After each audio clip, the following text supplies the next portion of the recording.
welcome to the session on deterministic finite automata. Learning outcome. At the end of the session, the students will be able to design different types of deterministic finite automata.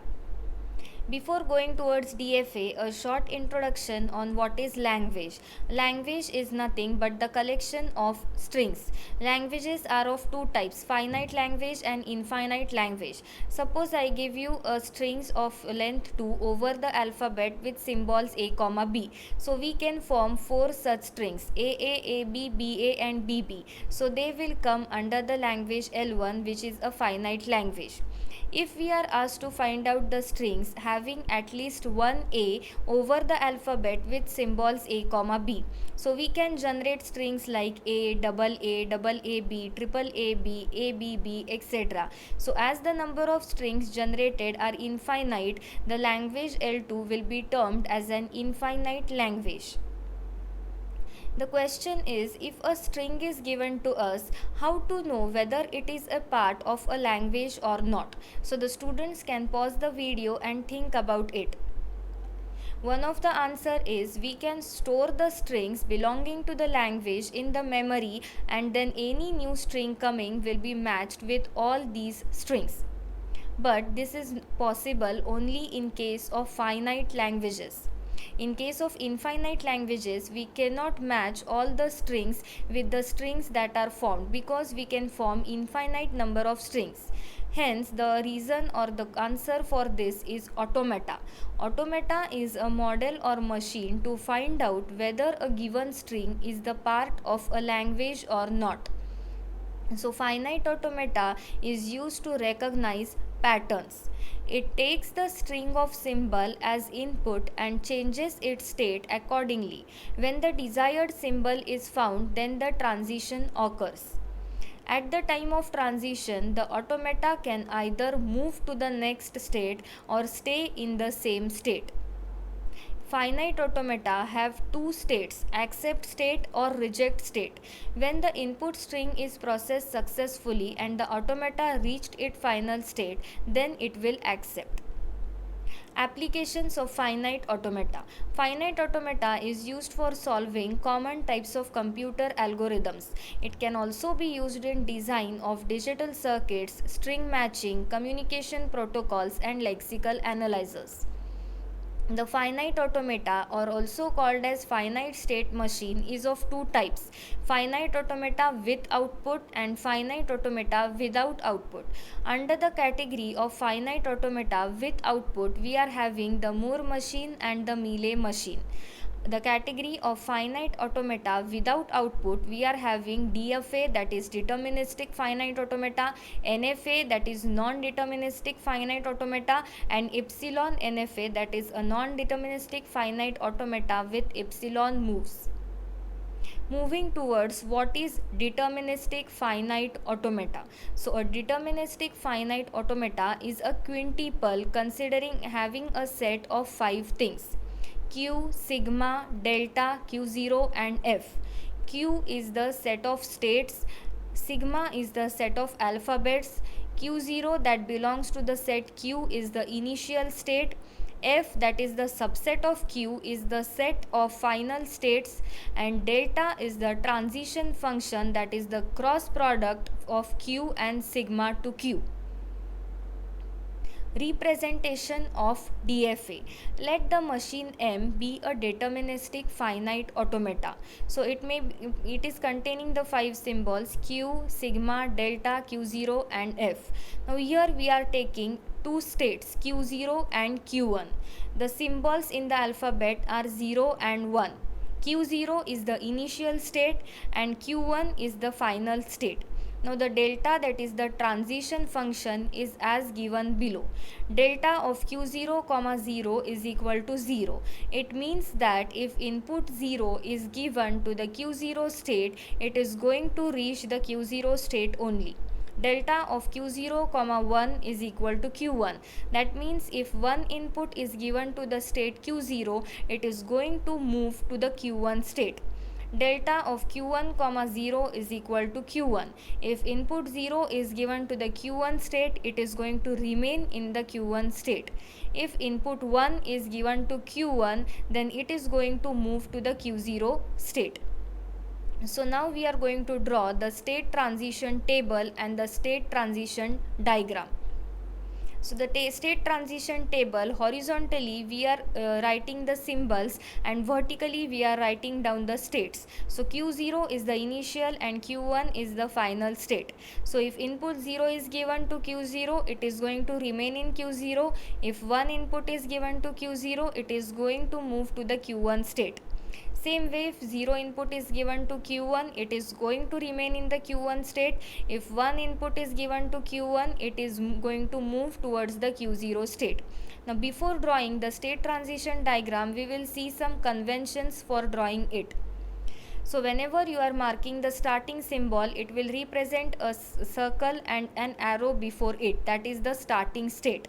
A state other than the starting or final state is represented by a simple circle, and the final state is represented with the help of two circles. So the state transition diagram can be in this way for the given example. It represents that Q0 is the initial and Q1 is the final state. If 0 input is given to Q0, it is going to remain in the Q0 state, so a self loop is made. If 1 input is given to Q0, it is going to reach Q1 state, so the arc is drawn from Q0 to Q1 and input 1 is given. If input 0 is given to Q1 state, it is going to remain in the Q1 state, so self loop is drawn over Q1. If input 1 is given to the Q1 state, it is going to move towards Q0, so again arc is drawn from Q1 to Q0 and input 1 is written on that. Language of the above DFA. So the before machine what we have drawn, it remains in the same state if input 0 is given. The machine transits from Q0 to Q1 and Q1 to Q0 when the input 1 is given. The machine will be in the Q1 state, that is the final state, after reading odd number of ones. Thus the language that the machine will accept over the symbol 0, 1 is that all possible combinations of 0 and 1 such that the W, that is the string, always contains odd number of ones. Suppose I give input as 0 1 1 0. So in 0 it will remain in Q1. When 1 is given, it will reach to Q1. Again if 1 is given, it will reach Q0, and then 0 is given, it will remain in Q0. So 0 1 1 0 has even number of ones. Hence it is not accepted. It is not able to reach the Q1 state. But if I give the input as 0 triple 1, so in the first input 0, it will remain in Q0 state. On the next input 1, it will move towards Q1. On the second input 1, it will move to Q0, and on the third input 1, it will move to Q1, that is the final state, and hence the string 0 triple 1 is accepted. So all such strings that are having odd number of ones will be accepted by this DFA. Next example, draw DFA for the language of all the strings starting with A, B, B over the alphabet with symbols A, comma B. So first input as B, first two inputs as double A, or first three inputs as A, B, A will take the machine to a failure state, or you can say it as a trap state, because we want that the string should start with A, B, B. So the minimal possible string can be A, B, B for this DFA. So we will first draw the DFA accepting the state or string A, B, B. So input A is given to Q0, it is reaching Q1, on giving B it is reaching Q2, and on giving again B it is reaching Q3, that is the end state. Now on Q3, if AB input is given, it will remain in the same state Q3. So it will accept all the strings that are starting with A, B, B.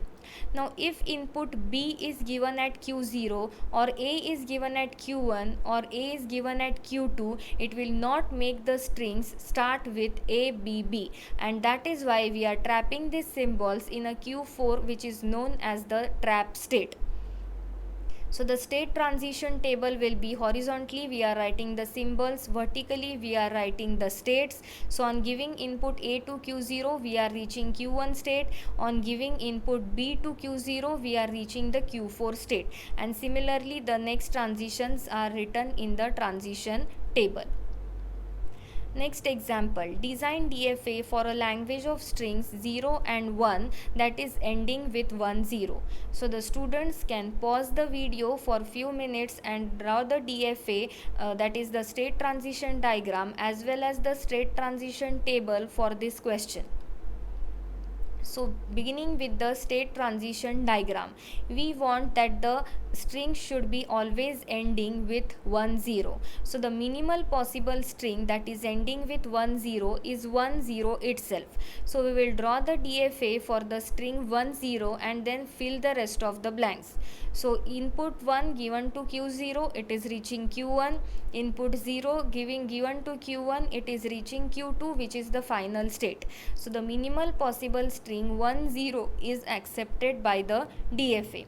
Now if input 0 is given to Q0, then we can draw a self loop at Q0 as it will go on repeating at Q0. Now coming towards Q1, if input 0 is given to Q1, it is reaching the final state. If input 1 is given to Q1, we can again draw a self loop, because then we will get the strings that are ending with 1 0. So a self loop is drawn on Q1.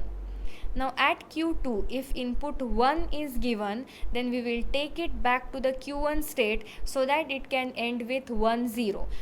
If 0 is given as the input at the Q2 state, we will take it back to Q0, because if we take it back to Q1, we will get the strings ending with 00. So we are taking it back to Q0 state. Now suppose we take an example that a string 0110 is given to us. So as 0110 is ending with 10, it should be accepted by our DFA. So if 0 is given, it will remain in Q0 state. If 1 is given, it will go to Q1. If again 1 is given, it will have a self loop there, and then if 0 is given, it will go to Q2. So the 0110 string will be accepted by the DFA. So the state transition table can be represented in this way. 0, 1 are the symbols and Q0, Q1, Q2 are the states. So we are writing when input is given, the state is transiting to which state. So the state transition diagram and the state transition tables are shown for the given example. So Q0 is the starting state, Q1 is one of sequence 10 is seen in the Q1 state, and Q2 is the final state that has strings ending with 10. Thank you.